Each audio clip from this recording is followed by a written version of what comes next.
नमस्कार। एक और नए वीडियो में आप सभी का बहुत बहुत स्वागत है। दोस्तों आज की इस वीडियो में मैं आप लोगों को एक बनते हुए घर के लिए जो प्लिंथ लेवल तक का काम किया गया है, मतलब जो कुर्सी लेवल तक का काम आप देख पा रहे हो, इसके बारे में पूरा जानकारी देना चाहता हूं। और साथ में इसे बनाने में टोटल कितना रुपये का खर्चा आया है, इसके बारे में भी आप लोग को पूरा जानकारी दे दूँगा। जिससे अगर आप अपने बनने वाले घर के लिए प्लानिंग कर रहे होंगे या फिर घर बनवा रहे होंगे तो आप लोग को आइडिया लगेगा कि काम किस तरीके से करवाना है और आपका टोटल कितना रुपये तक का खर्चा है वो आ सकता है। तो वीडियो को पूरा देख लीजिएगा और आपसे रिक्वेस्ट है कि चैनल को सब्सक्राइब ज़रूर कर लीजिएगा। दोस्तों अब जान लेते हैं इस बनते हुए घर के लिए साइज़।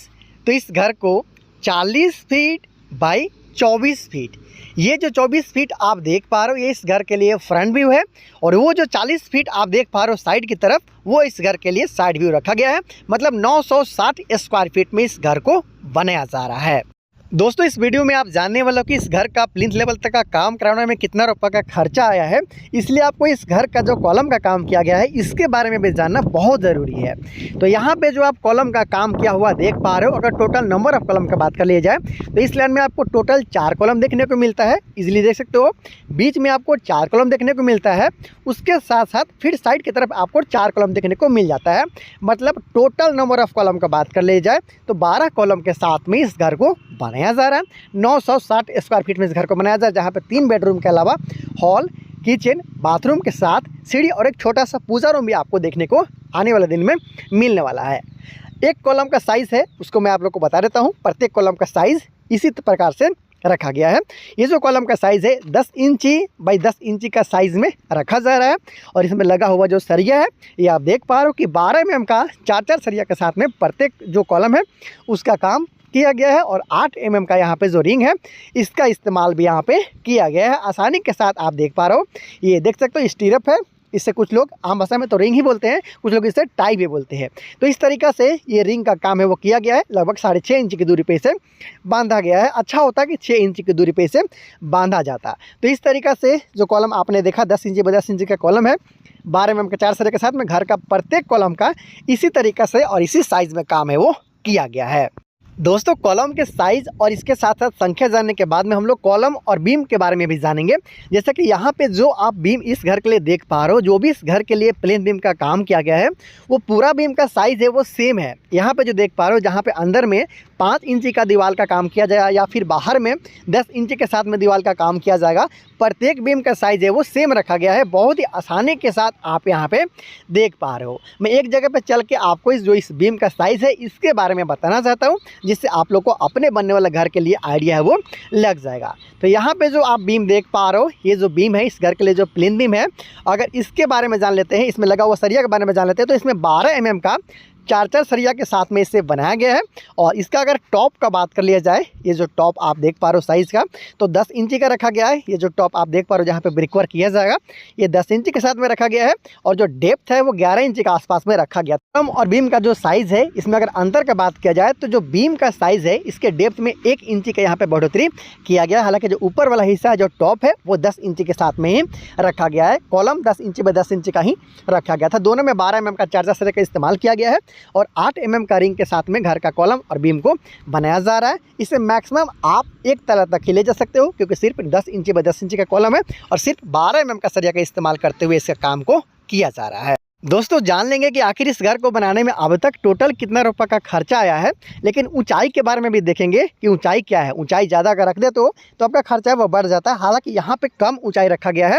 मेरा सलाह भी है, अभी आप सुन लीजिएगा कि मेरा क्या सलाह है। हालांकि यहाँ पे जो आप इसका ऊंचाई देख पा रहे हो सिर्फ 2 फीट का ही ऊंचाई यहाँ पे प्राप्त किया गया है, जो कि सरासर गलत है। कम से कम आपको ग्राउंड के लेवल से या फिर जो अगल बगल का रोड है वहाँ से कम आपको 3 फीट का ऊंचाई तो प्राप्त करना ही चाहिए। तो कुछ पैसा बचाने के चक्कर में कुछ इस तरीके से आपको गलती नहीं करना है। घर का प्लिंथ हाइट है उसको आपको कम से कम 3 फीट रखना है। अगल बगल का जो रोड गया है वहाँ से अगर इसका हाइट कम रखते हो तो भविष्य में आपका बड़ा नुकसान हो सकता है। कई बार ऐसा होता है कि रोड ऊपर हो जाता है और आपका घर का जो फर्श है वो नीचे हो जाता है। तो इससे बचने के लिए आपको कम से कम 3 फीट का ऊंचाई प्राप्त जरूर करना चाहिए। दोस्तों जल्दी से हम लोग जान लेंगे कि आखिर इस घर का प्लिंथ लेवल तक का काम करवाने में कितना रुपये तक का खर्चा आया है। लेकिन एक और बात है जिसे मैं बताना ज़रूरी समझता हूँ। जैसे कि यहाँ पे आप देख पा रहे हो, जो भी कॉलम के लिए जो सरिया का इस्तेमाल किया गया है इस तरीके से लगाया गया है कि बिल्कुल एक तल तक कहीं भी आपको सरिया में लैपिंग देने का ज़रूरत नहीं पड़ेगा, कहीं भी सरिया जोड़ने का ज़रूरत नहीं है। इजली यहाँ पे देख पा रहे हो कि लगभग 14 फीट के आसपास तक का यहाँ पे सरिया है वो बाहर की तरफ आपको दिख रहा है, जो कि इनफ है एक तला घर के लिए। तो इस तरीके से जो प्रत्येक कॉलम है उसका आप काम देख पा रहे हो कि सरिया इस तरीके से लगाया गया है कि एक तला तक में कहीं भी जोड़ने का ज़रूरत नहीं पड़ेगा। तो कंस्ट्रक्शन कॉस्ट का वीडियो है, इसलिए मैंने बताया कि कहाँ तक सरिया का इस्तेमाल इसमें किया गया है। दोस्तों अब हम लोग जान लेते हैं कि आखिर इस घर को बनाने में अब तक टोटल कितना रुपए का खर्चा आया है। हालांकि काम तो मैंने आप लोग को दिखा दिया है, जो अभी मैं आप लोग को खर्च बताने वाला हूं इसमें लेबर कॉस्ट के साथ साथ मटेरियल कॉस्ट को भी इंक्लूड किया गया है। मतलब अब तक का टोटल खर्चा मैं आप लोग को बताने वाला हूं। उसके साथ एक बात और आप जान लीजिए कि यहाँ पे ये 3 बेडरूम के साथ में हॉल, किचन, टॉयलेट, बाथरूम के साथ में सीढ़ी और एक छोटा सा पूजा रूम के साथ में बनता हुआ घर है।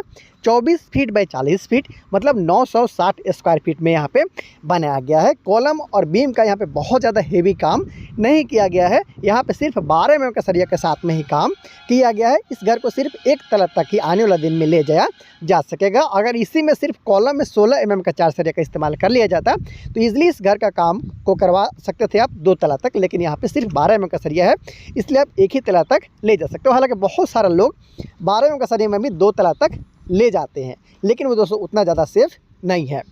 अगर आप कंफर्टेबल जोन में रहना चाहते हो, सिर्फ 9 इंची बाई 9 इंची का कॉलम में 2 तला तक घर का काम करवाना चाहते हो, तो कम से कम 16 mm का आपको 4 सरिया का इस्तेमाल कर लेना चाहिए। और इसके साथ अब खर्च के बारे में जान लेते हैं। तो इस घर के ठेकेदार के अनुसार इस घर को बनाने में अब तक 2,40,000 रुपये तक का आसपास तक का खर्चा है वो आ चुका है। याद रहे कॉलम और बीम का जो साइज़ है उसे सीमित रखा गया है। प्लिंथ का हाइट भी काफ़ी यहाँ पे कम रखा गया है। जो कॉलम का लिए जो फुटिंग का काम किया गया है, जो फुटिंग का काम वो लगभग 3 फीट बाई 3 फीट के आसपास तक का फुटिंग का साइज़ यहाँ पे रखा गया था, जिसमें 10 mm का सरिया के साथ में जाली का काम किया गया था। ग्राउंड के लेवल से 3.5 फीट के गहराई में इस घर का फुटिंग का काम किया गया है। तो अब तक का जो भी काम किया गया है इसके बारे में मैंने आप लोगों को बता दिया है, खर्च के बारे में बता दिया है। ये एक मिडिल क्लास फैमिली के द्वारा बनता हुआ घर है। मैं हर तरह का आपको वीडियो लाता हूं, जैसे कि छोटा से लेकर बड़ा घर, हर बजट का घर मैं आप लोग के लिए लाने का कोशिश करता हूं।